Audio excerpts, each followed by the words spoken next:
Hi everybody, I hope that you're doing well. Good morning. It is Thursday? Yeah, I think it's Thursday. So this morning I keep getting this message that I need to talk about depression today. I don't really know why, I don't know for who, but I'm of the opinion that, if I feel guided to do something, I should do it, because even if it's just that one person who needs the message, then that's what it's there for, so we're going to do it. But I hope that everybody's doing really well. We're going to set some intentions for this, that we're channeling the highest possible guidance, that our ego doesn't get in the way, that all of us are open and receptive and can open their hearts to listening, and that I can open my heart to deliver the message as well. So we're going to take some deep breaths and just feel our heart space start to open, allowing ourselves to be in our highest vibration in this moment that's available to us. And just taking some deep breaths in and taking deep breaths out, and just really starting to balance yourself and allow yourself to feel just really open, and allowing our highest to come through. So I'm not even exactly sure what we're talking about today, because like I said, my guides were like, oh, we need to talk about depression, so I'm just going to let it go through. But I guess to start, that's one of the things I have the most experience with probably, and it's probably what started my spiritual journey, is this deep, lingering, incessant depression that I just wanted like the pain to stop, right? So I started looking at all these different spiritual things, and it made me start to explore a lot of avenues that I would have never explored. I was raised Christian. I kind of had settled into more of an atheist space by the time that this, and around 2012, 2011 is really when this all started. And that's kind of like the atheist space that I was in. So I didn't believe in psychics. I didn't believe in spirituality. I didn't believe in soulmates. I didn't believe in any of that kind of stuff whatsoever. I felt like if there was a God who was real, he was kind of like a bastard, to be honest, because like what God that was in charge of everything would let all of this happen? Like that was really my headspace of where I was and what I believed at the time. So I was kind of like, I just kind of finished a lot of the goals though that I had set for myself. I had a lot of struggles with going to college, which were really unique to me. I was homeschooled, and my stepmother didn't finish sending in the homeschooling stuff. So I had to get a GED, and I was living on my own since I was 17. I was actually homeless kind of for a little period of time, crashing on people's couches. But despite all of that, I kind of still worked really hard. I worked 3 or 4 jobs. I went to college full time. I got my degree, then I got married, and I had all these things that I felt like I needed to do. And I checked them off my list, and I did them. And then all of a sudden I had this time to rest, and that's when the depression set in. So there's a lot of really unhelpful stuff about depression on the internet, a lot of stuff saying you need to change your life, or it's something that's not working for you, or that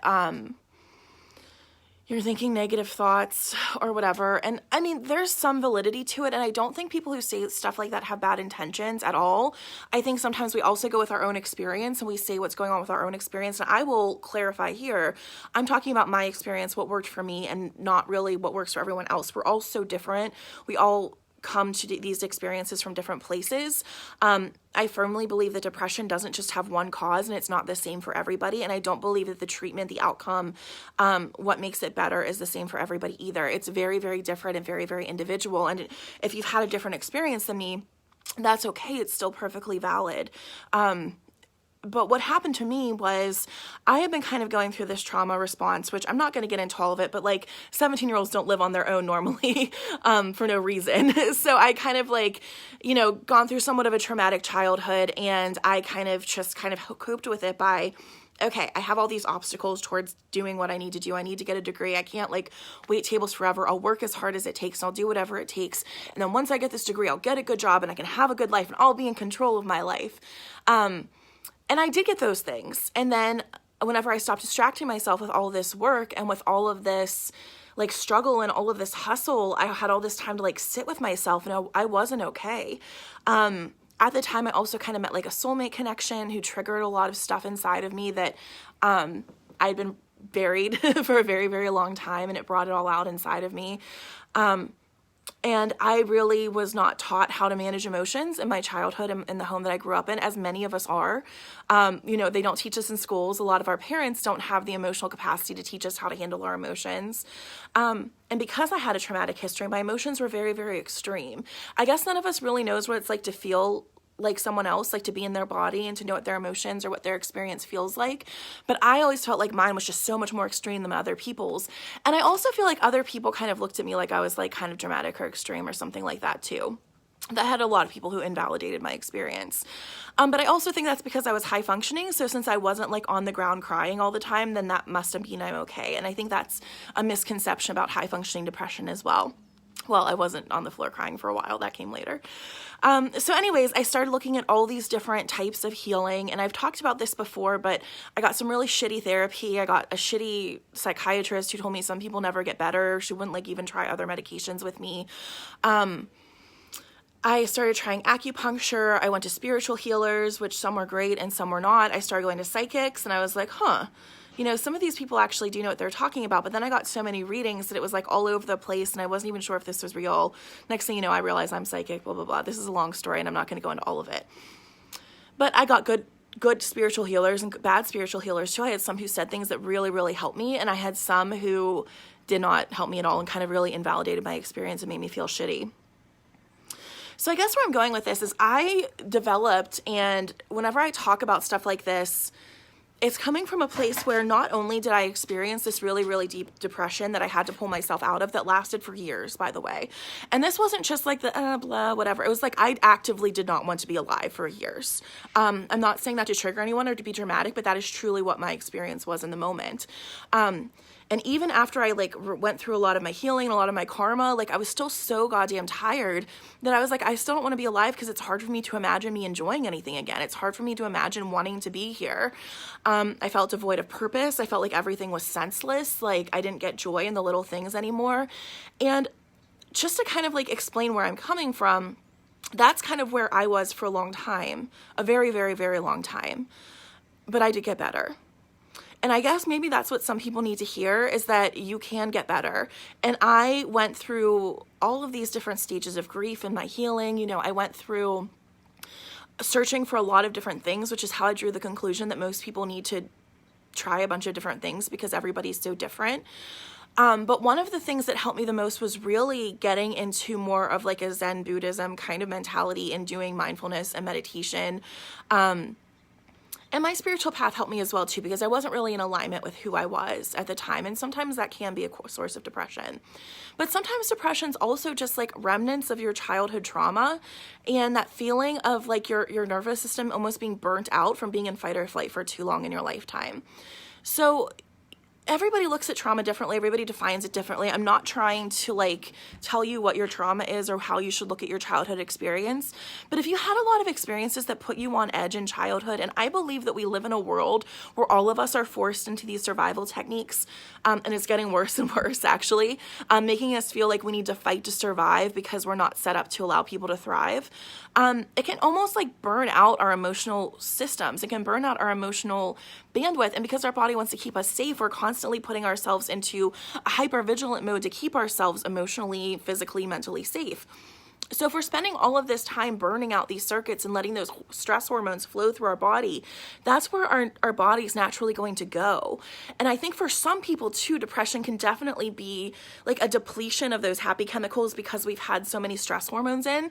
This is like a little bit based in science, a little bit not. I also am a traditional counselor, so I do have an education in this. But I kind of combine my spiritual practices with what I've learned. So it's really deep whenever you come from a serious traumatic background, or if you've just had severe depression for a long time, because it becomes your normal and it frames the way you start thinking and the way you start looking at the world. So I guess one of my frustrations though, whenever I see people who are more just on the spiritual side, they're just like, well, just change your thoughts. It's that easy. And if you've never been on your knees wanting to die, like feeling like that for so long, you don't believe that you have the choice to change your thoughts. You don't believe that there is hope. You don't believe that things can get better. And I know I was there for a long time, and I probably would have punched one more person in the face who told me that I need to think positively, because I tried to think positively and I didn't feel like anything was changing. So anyways, one of the reasons I teach mindfulness now is because that was the mechanism that I used to learn how to give myself the space and the self-awareness to be able to start to change my thoughts. Because a lot of the beliefs that we have about the world and those beliefs that cause us to think there's no hope or that things won't get better or nothing is going to be better for me is based on our past experience and what we've been through. And they're really rational and they make sense in the moment, because if all you've experienced is some bullshit, of course you're going to believe that only more bullshit is to come. If all that you've experienced is pain and suffering, of course you're going to think that's what life is. And it's really easy to kind of narrow our scope and only see our own experience and not see the fact that our past doesn't have to, or future does not have to look like our past, right?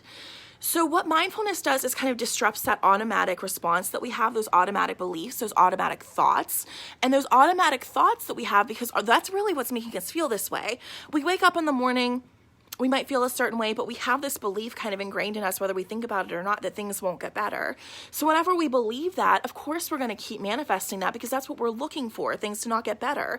We really do create our reality in the sense that we do look, and whatever we're looking for is what we're going to find. You know, if you think that, happiness exists, then there's a better chance you're going to find it. If you don't believe it exists, you're not even going to look at it. And this is actually a little bit more complex too, because sometimes happiness comes from just not looking for anything and just being in the present moment. But I hope I'm making sense. But anyways, so that's one of the reasons that you have to kind of disrupt your thoughts, disrupt your systems, and allow yourself to start creating new ones. And realizing that you can't lose hope just because it doesn't happen overnight, or just because you tried one thing and it didn't get better. That doesn't mean there's not something out there that's going to work for you. I really wish, and I hope that one day I can influence it, that we have a system where you don't have to go hunting a million different places to find the right answers, and you can maybe go to one place and somebody can help you coordinate it. Because the last thing a depressed person has the energy or time or want to do is go searching and making a bunch of appointments and going to see a bunch of people. I know I just want to sit in my house and just hide and not be around anybody. Actually, it was really hard for me to be around anybody. I couldn't even like make eye contact with people because I felt like they would just see how sad I was. I don't know. I know it sounds traumatic, but that's where I was. This is my real experience and my real story. But anyways, I guess I don't know why my spirit guides want me to ramble on about this today. I hope it makes sense to someone and helps someone. But I want you guys to know, if you've been through this or if you are experiencing it, there is hope. Things can get better. There are a lot of different things you can try.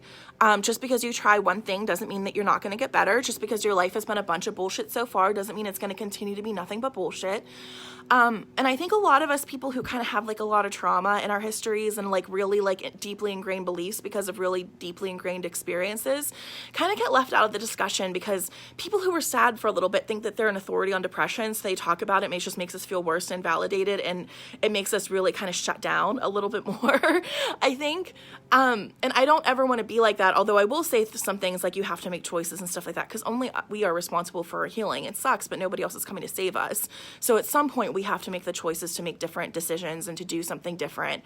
But at the same time, I think it's also important for us to kind of be aware of how somebody with traumatized experiences might be experiencing the world, and be a little bit mindful of what we're saying so that we're not invalidating people. Because if we do invalidate them, then it makes them feel even more left out and even less of the part of the community and even less understood. And what we need right now more than any other time is community. We really need to bring everybody into our fold. We need everybody to feel welcome and accepted. And I know that this is a really difficult time to do that because there's so much division. But we really need to kind of be mindful of not pushing people away more than they feel like they need to, because community is what is going to get us through this time. Loving one another is going to get us through this time. And that connection that we have is what makes life worth living. That's scary when you've had a lot of people hurt you to think that you need other people to be happy. And we don't need other people to be happy, but that connection to being alive on earth is actually a really important part of our human experience. I hope that makes sense. Whew. Well, I don't even know what I just said because I just kind of rambled on what I felt guided to say. So I hope that it benefited someone. I am doing my mindfulness challenge next week. So if this is something that makes you curious or you want to learn more about it, we're going to be doing it absolutely free in this group. And whenever I'm going to have a sign up, I'm going to make a sign up today. Hopefully if I can get the text part figured out. I'm on the struggle bus myself, figuring some stuff out. But anyways, either way, we're going to do it, whether I figure out a sign up or not, but I'll try to put the sign up out so you can get email reminders and stuff. But we're going to be doing this mindfulness challenge next week. I'm also launching a course, which the mindfulness challenge is free. The course is going to be paid, no pressure. I'm never going to pressure you into buying anything, but it's going to be an awesome program where I'm going to help kind of coach. It's called Emotional Alchemy, to kind of understand our emotions a little bit more, understand our emotional experience a little bit more, understand what happens to us in trauma, understand our nervous system, understand how to change that. Because we can say you need to change your thoughts to your blue in the face, but unless somebody can tell us how to actually do that, then it's no good. So we need to actually have a system in place so we can understand the process and the things that we can actually apply in real life to help us feel differently. Or more importantly, to be able to sit with things differently, because sometimes we can't stop our emotional experience. We certainly wouldn't want to. That's an awesome part of being human, is having emotions. We just can't let them run the show. So anyways, next Monday, we're going to start that. Let me know if you're interested in the comments, and I will send you a link to the sign up. And then we're going to be doing a whole bunch of new things too. I kind of have to go when I'm guided and just talk when I'm guided, because that seems to work better for me and my energy. So I don't want to tell you what's coming next, because who knows? I just kind of tune in the day and ask how I can be of service, and that's what we do. So I hope that everybody is doing well. Thank you so much for listening to this long ass rambling, and I love you guys so much. Oh, hi Maria. Yay, awesome. I will definitely send you a link then at the end of this whenever I get it figured out, but I'll send you a link for sure. And I'm super excited to work with everybody and to work a little bit more. We're going to be doing lots of free stuff in this group. We're going to have a lot of more intensive programs if that's something that you're interested in. I am booking private sessions for psychic readings, healing sessions, mindfulness coaching, whatever kind of coaching you want, past life regression, whatever it is that you're interested in. I do all of those things. So I am booking sessions for that too. So just let me know if you're interested. I have some slots open. But otherwise I will see you around. All right. Have a great day, and I will see you soon. Bye.